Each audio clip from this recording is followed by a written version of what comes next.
Deməli uşaqlar, o dediyim qısa cavablar bu testdir. Yəni bu nümunəsinə baxaq. Deməli, bizə ümumi sual cümləsi verilir və biz onu təsdiqlə və ya inkarda fərq etməz. Ona biz başlayırıq məchul növdə cavab verməyə. Və görürəm ki, zamanım diddir, yəni keçmiş sadə zamandan istifadə olunubdur və mən təbii ki, was were cümlələri də axtaracağam. Və avtomatik cavab verərkən yenə cümləm yəni ümumi sual cümləsi mübtədası, məlum növdə olan ümumi sual cümləsi mübtədası məchul növdə eyni ola bilməz. Buna görə A, B gedir. Daha sonra through atmaq feilinin sonra him gəlir. O bizdə obyektdir. Məlum növün tamamlığıdır. Mən onu məchul növə çevirərkən he formasına yazacağam. Çünki adlıq formada olmalıdır. Zamana baxırıq, didsə was və axtarıq demişdik. Buna görə A ilə C ilə çıxırıq. C variantı doğru olaraq qalır. Yes-i verdim, no da verə bilərdim. Təbii ki, no verdimsə inkar eləməliyəm. Wasn't verməliydim. He wasn't. Yəni ki, məchul feildə inkarda işlənməli idi. Təsdiq verib təsdiqlə saxlayırıq. He-ni yazdım, to be-ni yazdım. Through feilinin through-nun 3-cü formasını yazdım. By them, yəni məluma mübtədasını istifadə etmək istəyirəmsə məchul növdə mütləq by ilə verməliyəm. Sonra uşaqlar, istəyirəm ki, ümumi sual cümləsində işlənən, düzgün məchul növdə işlənən cümlələri sizə seçməklə bağlı qaydasında izahını verim. Ola bilər belə bir tip sualı gəldisə düşdü imtahanda.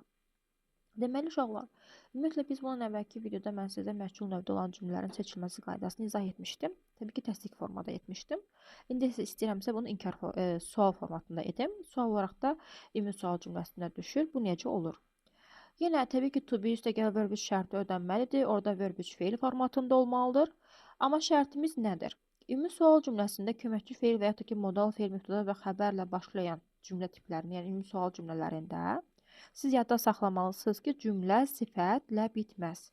Bir də ki, yəli əvəzinin müstəqil forması ilə bitməz. Yəni mine, your, his, hers. Baxıram testlərə, hamısı ümumi sual cümlədədir, köməkçi feili veribdir. Baxın, test sözü dallı deməkdir. Burada artıq bu sifətdir. Sonra baxıram quruluşa. Was the letter posted by Jeremy on the table? Was the letter posted by Jeremy? Is the cake made by mother tərəfindən verilibdir. Deməli, bir də cümlə yer zərfi ilə bitməz. Yer zərfi ilə bitməz. Deməli, sifətlə bitməz. Bir də ki, müstəqil yəli əvəzlərlə bitməz. Buna görə cavab olaraq biz 2-4 Y variantını seçirik ki, burada bu ən düzgün vurulanmış şəkildə düzdür.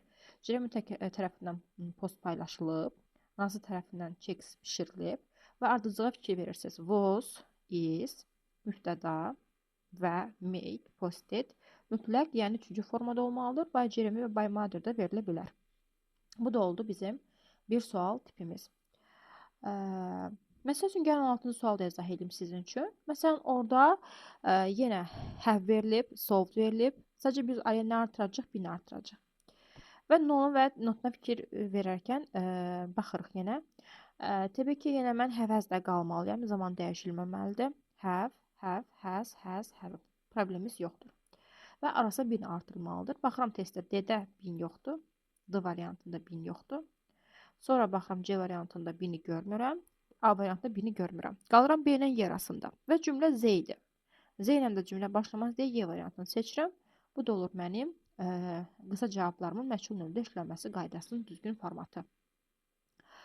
Sonra yenə çevrilə bilən, bilməyən o feilləri siz yaxşı bilməlisiniz. Hərəkət öz üzərində icra olunur, olunmur. Ondan sonra tamamlıq gəlirmi, yoxsa yox. Zamana fikir verməlisiniz. Zamana uyğun olaraq düzgün to be-ni seçirsiniz və yazırsınız. Yəni sizə məchul növdə sual düşsə, ya məlum növ verəcək, müəyyənləşdirib zamanı yazacaqsınız, ya məchul növdə cümləni seçmək istəyəcək, to be üstəgəl verb 3 qaydasını nəqli cümlə formatını tapacaqsınız. Ümumi sual cümləsində dedim nə ilə bitməz. Sonra itlə başlayan şəxsiz cümlələr, müəyyən təsirsiz feillərimiz var. Sonra zeri, zera, zərvəzlə başlayan cümlələri, yağış, hava ilə bağlı cümlələr məchul növdə işlənə bilməz. Bir də xahiş edirəm, təsdiqdə olan bir şey inkarda yazmayın. Və yaxud ki, inkarda olan bir şeyi təsdiq formada yazıb onun notunun nosunu yəni təhrif etməyin. Bu qədər məchul növ.